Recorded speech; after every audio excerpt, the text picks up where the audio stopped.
I woke up at 3 a.m. to the roar of concrete trucks in my backyard. By the time I got outside in my bathrobe, the little creek my late wife loved more than anything, where she'd sit for hours just listening to the water, was buried under an illegal concrete dam. The HOA president, Veronica Ashworth, stood there smirking. "Mosquito control, deal with it." What she didn't know was that I'd spent 30 years as an EPA water quality specialist. I knew every federal wetland regulation inside and out. One county complaint, one federal inspection, and her entire $1 million neighborhood was suddenly redesignated as protected federal wetland, untouchable forever. What would you do if someone destroyed the last place that still brought you peace after losing your wife? I'm Earl Hutchinson, 58 years old, and I live in the cottage where my wife Martha and I spent our final years together. The sound of Willow Creek flowing past our bedroom window used to lull her to sleep during those brutal chemo treatments. On bad nights, when the pain medication wasn't enough, she'd ask me to open the windows wider so she could hear the water better. Martha planted that oak grove by the water's edge during her second remission, when her oncologist said gardening therapy might help with depression. Every single tree was a small victory over cancer. She'd sit in her wheelchair directing me where to dig, her voice getting stronger with each sapling we planted. "Promise me something, Earl," she'd said during her final hospital stay, tubes snaking around her frail arms. "If anything ever threatens this place, you fight for it. Don't let them destroy beautiful things just because they can." The morning coffee steam still mixes with creek mist the same way it did when Martha would sit on our back porch wrapped in her favorite quilt, the blue one her grandmother made. Those creaking floorboards where her wheelchair used to roll still echo through the house sometimes, especially on quiet mornings when the fog hangs low over the water. I've been retired from the EPA for 3 years now, spending my days caring for my father's advancing dementia, while my daughter Sarah visits on weekends from her environmental law practice in Portland. The house smells like Old Spice aftershave, and the lavender sachets Martha tucked into every drawer. I can't bring myself to remove them. Pine Valley HOA sits upstream from my property, one of those gated developments of cookie-cutter mansions where tech executives and real estate moguls pay $12,000 in annual fees for the privilege of living behind walls. The community has its own golf course, 3 tennis courts, and a clubhouse that looks like a small hotel.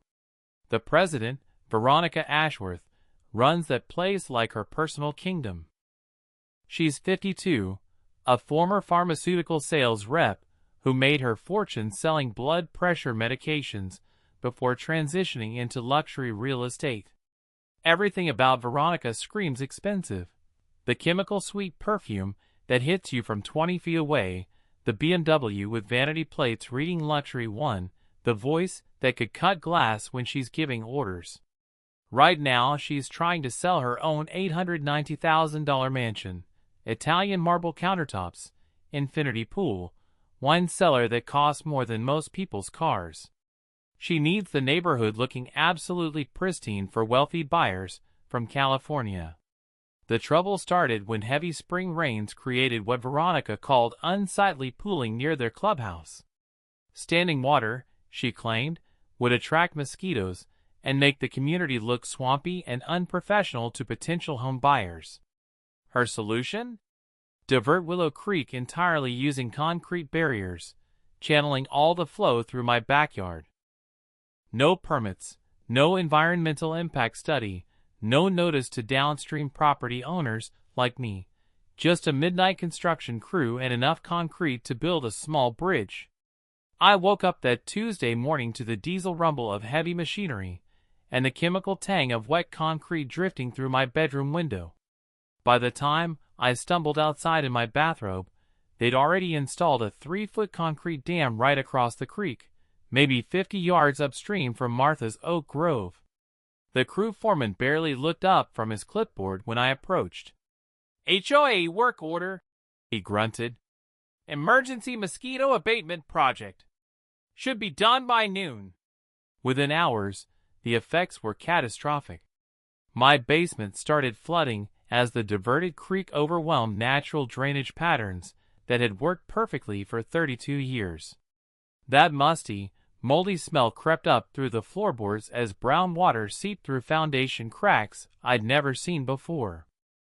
Worse, the massive water diversion was drowning Martha's oak grove, those trees she'd planted with her own hands during cancer remission, each one a symbol of hope and healing.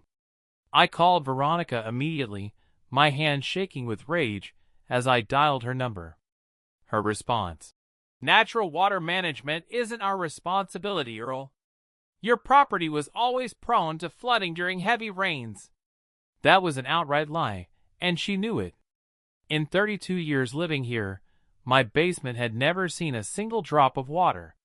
But Veronica had made one critical mistake that would destroy everything she'd built. The next morning, I filed a formal complaint with the county environmental office. Using my EPA training, I documented everything: the unpermitted creek diversion, GPS coordinates of the illegal concrete dam, photographs of my flooded basement, water quality measurements showing contamination in my well. I included a detailed technical analysis explaining how the diversion violated the Clean Water Act, state environmental regulations, and county drainage ordinances. 30 years of federal enforcement experience made my complaint bulletproof, or so I thought. 3 days later, I got a call from Inspector Mike Castellanos. He sounded tired, like a man who'd handled too many petty neighbor disputes. "Mr. Hutchinson, I've reviewed your complaint about the HOA drainage project. I'll be out Friday morning to take a look and get this sorted out." Mike had a reputation as a thorough investigator. I felt confident justice would prevail. Friday came and went. No inspector. I waited until 5 o'clock, then called the county office. The secretary put me on hold for 15 minutes before returning with news that made my blood boil. "Inspector Castellanos completed his site visit yesterday afternoon. No violations found. Case closed." That was impossible. The concrete dam was right there, visible from space if you knew where to look. I'd provided exact coordinates, detailed photographs, water flow measurements that clearly showed illegal diversion. "Ma'am, the inspector never visited my property," I said carefully. According to his report, he conducted a thorough investigation from multiple vantage points. No evidence of environmental damage or unpermitted construction. Multiple vantage points from where? The International Space Station?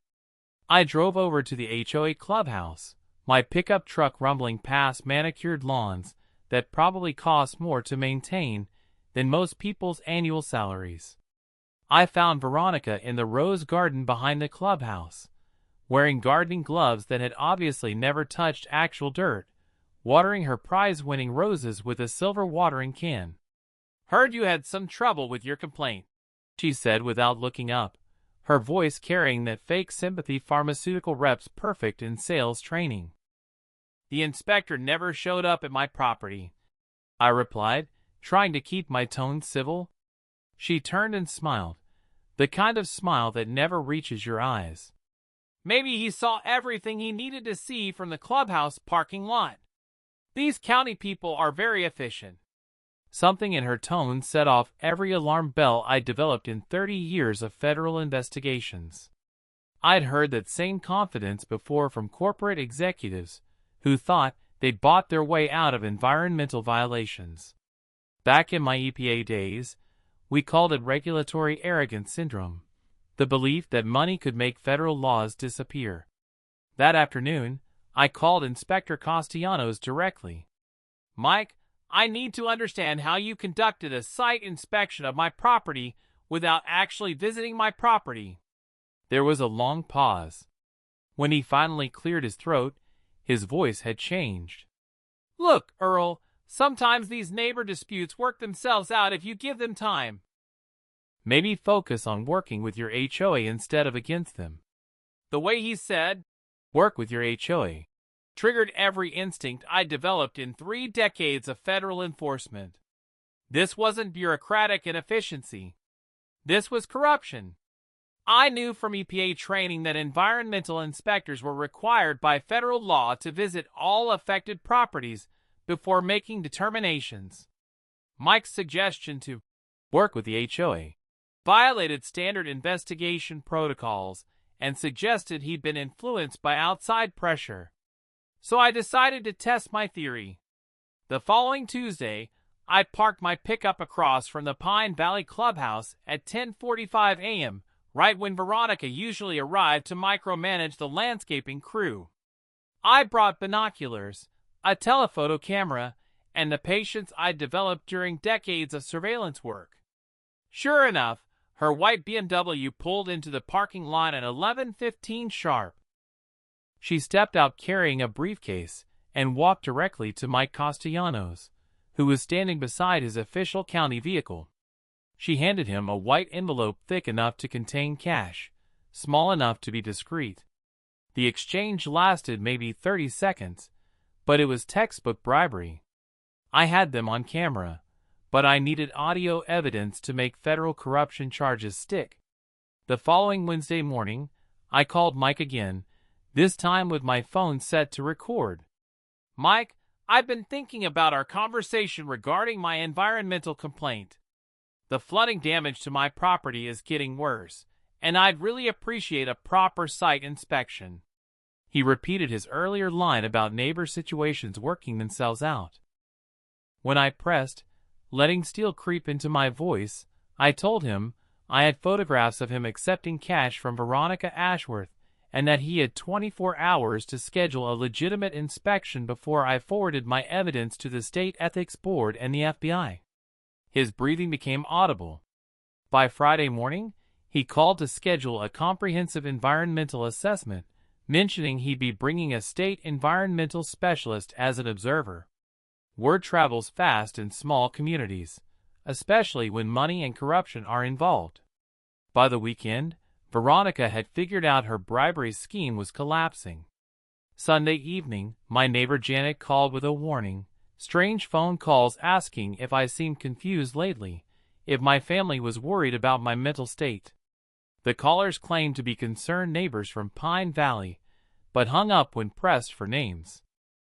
Monday morning brought anonymous complaints to the county environmental office reporting my erratic behavior and grief-related mental decline. I recognized the tactic immediately from my federal enforcement days. When corrupt parties can't fight the law directly, they attack the credibility of the whistleblower. My daughter Sarah drove down from Portland with documentation to destroy the harassment campaign. As an environmental attorney, she presented my clean medical records and cognitive assessments to the county supervisor, declaring the complaints retaliatory. But Sarah also recognized the federal implications Veronica had missed. Under updated federal regulations, any modification affecting protected watersheds could trigger automatic wetland assessment protocols. The diverted creek had created pools on the HOA's side, pools collecting sediment, growing native vegetation, attracting waterfowl. And those pools turned out to be ideal breeding habitat for northwestern salamanders. I couldn't sleep that night from anticipation. Martha's final words echoed in my head. Fight for what matters. Don't let them destroy beautiful things. Veronica thought she was silencing a grief-stricken old man. Instead, she'd triggered a federal investigation that could destroy everything she'd built. Thursday morning, my trail camera captured northwestern salamander larvae thriving in the accidental pools. But Wednesday night brought Veronica's most desperate move. Heavy machinery at 2 a.m. trying to remove the dam under cover of darkness. I confronted the crew, who claimed emergency repairs. Their botched demolition scattered concrete chunks, creating even more chaotic pools and mini dams, perfect additional habitat.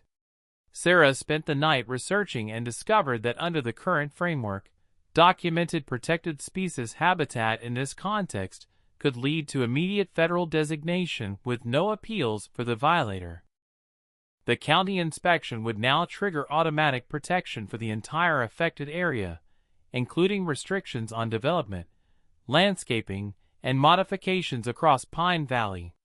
Property values would plummet, HOA fees could become illegal, and restoration would fall on the violators at their expense. I spent the days leading up to the inspection mapping every pool, documenting debris, planting strategic native vegetation to enhance what was already there. Sarah coordinated with state wildlife specialists, who arrived excited to document what they called an exceptional case of accidental habitat creation through environmental modification. On inspection day, Veronica tried one last bribe attempt in front of federal equipment, offering cash to make the assessment disappear. The words were recorded, witnesses present. She was arrested on the spot for attempted bribery of federal officials, conspiracy, and more. The habitat designation went through, locking the neighborhood into permanent conservation status. 8 months later, Pine Valley is transformed. Native vegetation has returned, salamander populations have exploded, river otters and beavers have moved in. Property taxes dropped dramatically due to conservation easement status, HOA fees were eliminated, and federal restoration covered damages. Veronica's mansion sold at foreclosure for a fraction of its value to an environmental science professor, turning it into a research station. She received a 42-month federal prison sentence plus restitution. I accepted the paid federal habitat monitor position, giving me authority to protect the ecosystem forever. Martha's Oak Grove is stronger than ever, fed by the healthy wetland. Children from the local school visit weekly to learn about salamanders and conservation. Sometimes I sit on the back porch, listening to the creek and the wildlife, and I talk to Martha's empty chair about the day's observations. The good guys really do win, especially when federal environmental law gets involved.